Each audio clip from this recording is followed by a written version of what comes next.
ये इंडस्ट्री का जैसा कि आप देख रहे हैं, ये पीछे वाला पोर्शन और ये पीछे मतलब ये इंडस्ट्री आपको दिख रही होगी, काले रंग का धुआं। और अगर आप कभी इधर आएँ तो ज़रूर देखें। और यहाँ के जो निवासी हैं, मैं उन्हीं से पूछता हूँ कि फैक्ट्री चलनी चाहिए गाजीपुर के। ये पहला बायोमास थर्मल पावर प्लांट है, तो ये तो गाजीपुर में रहना ही चाहिए, चलना भी चाहिए। लेकिन एक चीज़ तो मुझे अच्छी नहीं लग रही है कि ये जो धुआं काला है, राख निकल रही है, ये ना निकले राख। तो ये तो हो सकता है, संभव है, क्योंकि उसके आगे प्रेसिपिटेटर लगाई हुआ है और चाय की छन्नी मान लीजिए आप उसको, तो उस तरह से उसको रोका जा सकता है। पहले इसमें से सफ़ेद धुआं निकलता था 2009-10 में, लेकिन आज की डेट में ये धुआं कालापन है। देखिए अभी भी कालापन है। इतना तो आप बाइक में अगर देखेंगे, गाड़ी में तो कह देंगे कि नहीं साहब, गाड़ी का जो है रिंग पिस्टन बैठ गया है। तो कालापन यहाँ भी दिखाई दे रहा है। आइए यहाँ के निवासियों से थोड़ा जानकारी लेते हैं कि यहाँ पेड़ पौधे तो आपको दूर दूर तक नहीं दिखाई देंगे, क्योंकि राख के पड़ेगी पेड़ पौधों पे, तो जीवित प्राणी हैं, मर जाएंगे। तो आपसे मैं बात करना चाहूँगा सर, ये राख आप कितने दिन से इससे प्रभावित हैं? 10 बरस से। 10 साल से? मतलब 10 साल से ये राख आपके ऊपर गिर रही है। और पीछे जो पेड़ भी है, ये भी आपका मुरझाया हुआ लग रहा है जी। हाँ? फल भी नहीं आता है, फल आता है तो कना हो जाता है। आम हो, अमरूद हो, जामुन हो, बैर हो, ये जितने पौधे हैं फलदार, ये सब फल काने काने हो जाते हैं, कोटर हो जाता है। खाने में उसमें कोई टेस्ट नहीं रहता है। अच्छा, खाने में भी गिर जाता होगा जो आप लोग दाल चावल बनाते हैं? हाँ, उसमें खाने में भी चल जाता है, बिस्तर पर भी पड़ा रहता है, घर में भी पूरा इतना मोटा परत। अच्छा, बड़ी वाली यहीं बगल में गिर जाती होंगी, महीन वाली दूर तक चली जाती है, जो हमारे गाजीपुर तक भी आ जाती हैं। जी हाँ हाँ, बिल्कुल सही कहा आपने। अगल बगल में पशुओं के लिए चारा की भी दिक्कत होती है। पानी जो रहता है तालाब उलाब में, वो भी गंदा हो जाता है, पशु नहीं पीते हैं। ओह, अच्छा ये बताइए सर कि क्या इस समस्या को लेके कोई गाजीपुर से या कोई बुद्धिजीवी, गाजीपुर में तो बड़े बड़े बुद्धिजीवी हैं, और उन लोगों ने कभी इसको ऐसे देख के नहीं लगा और रास्ते में आपसे नहीं पूछा कि सर आपकी समस्या क्या हो सकती है? प्रदूषण केंद्र भी है यहाँ पर, प्रदूषण वाला भी है, और डीएम साहिबा तो खैर अभी आई भी थी कुछ दिन पहले।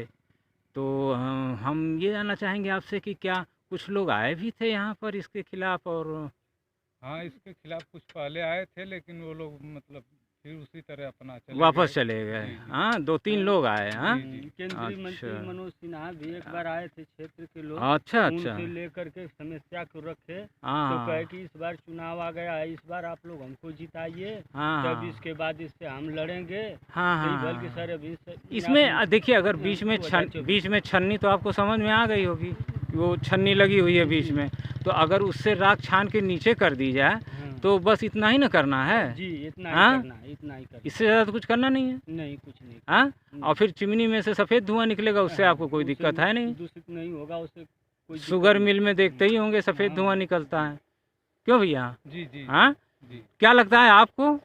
हमें भी वही लगता है सर, बहुत नुकसान 10 साल से। हम लोग कपड़ा पसारते हैं ना, हाँ, पानी रखते हैं, तुरंत आग उसमें पड़ जाता है, तैरने लगता है। हम लोग परेशान है पूरा। तो मतलब पेट में, फेफड़े में, आँख में? हाँ, आँख में। और सबसे बड़ा तो आँख में नुकसान करता है, अगर पड़ जाता है आँख में हाँ, तो कभी निकलता ही नहीं। अच्छा, कितने गांव प्रभावित होंगे इससे? मतलब एक रेंज लिया जाए तो 8 किलोमीटर के अंदर? हाँ, अधिक होगा। 8 किलोमीटर के रेंज में जितने भी गांव आएंगे वो, हाँ, पूर्वा पछुआ जब चलेगा तो उसी हिसाब से उनको हाँ वितरित हो जाएगा ये राख। बाबा जी, आप कुछ कहना चाहेंगे? ठीक है, ये लोग कह रहे हैं सही है? सही है साहब। हाँ, आप लोग वास्तव में पीड़ित हैं ना? 10 साल से पीड़ित हैं। अगर उसके लिए जिसको ये है कि नहीं सही है, हाँ, हमारे फसल में मतलब बोल कर देख ले, उसमें जा करके अभी हमारे मतलब देखिए कितनी राख लग जाती है, सिर्फ 10 लथा जाएंगे। अच्छा, पौधे में जाने से पूरा राख से एकदम हमारा। आप जो बोल रहे हैं हम मान लेंगे, बिल्कुल। आप मतलब इतना है आपको? हाँ, इतना राख वातावरण में। चलिए, राख को तो रोका जा सकता है, जब जैसे कि चाय में आप चाय किसी को देते हैं तो छननी का प्रयोग करते हैं ना?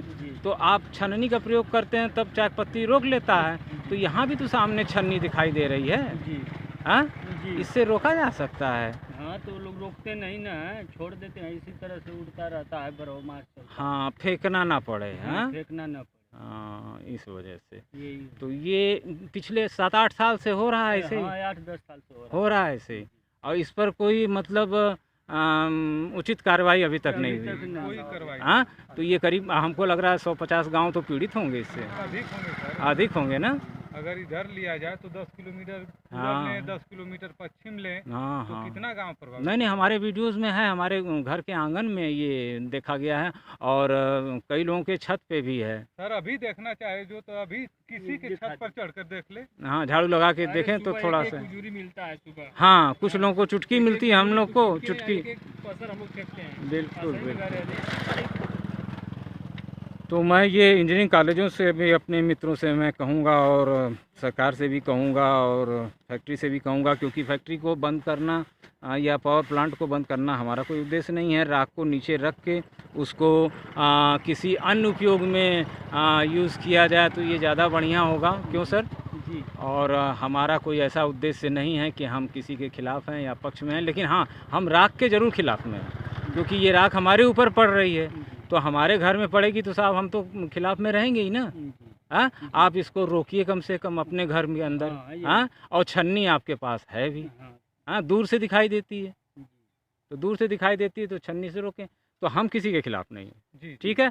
हम हैं तो उस राख के उड़ने के खिलाफ़। हाँ, फैक्ट्री क्यों बाबा जी? बिल्कुल सही बात ना, कि आप फैक्ट्री चलाओ लेकिन उससे हमें ना प्रभावित हो जाए। हाँ, हमारा खेत ज़मीन पेड़ पौधा पालो, जानवर बेचारे किसको आँख दिखाएंगे? हाँ, तो बहुत बहुत धन्यवाद बाबा जी आपका। और मैं वीडियो यहीं समाप्त करना चाहूँगा आप ही के ऊपर। और मैं एक छात्रों को भी एक संदेश देना चाहूँगा कि ज़रूर राख का हल खोजें और सरदार जी को भी राहत दें, वो अपनी राख अपने अंदर रखें और इनके ऊपर ना दें। और 150 गाँवों की समस्या ये है, मैं मानता हूँ। Many thanks. आपका दोस्त दीपक सिंह, RHA। आज शायद आपको राइस हस्क ऐश का मतलब समझ में आ गया होगा। मैंने अपने नाम के आगे मेरी जात आप कह लें तो दीपक सिंह RHA है, क्योंकि 10 साल से ये RHA यहाँ समस्या है, इसलिए मैं दीपक सिंह RHA अपना नाम लिखता हूँ, क्योंकि ये समस्या है। Many thanks again.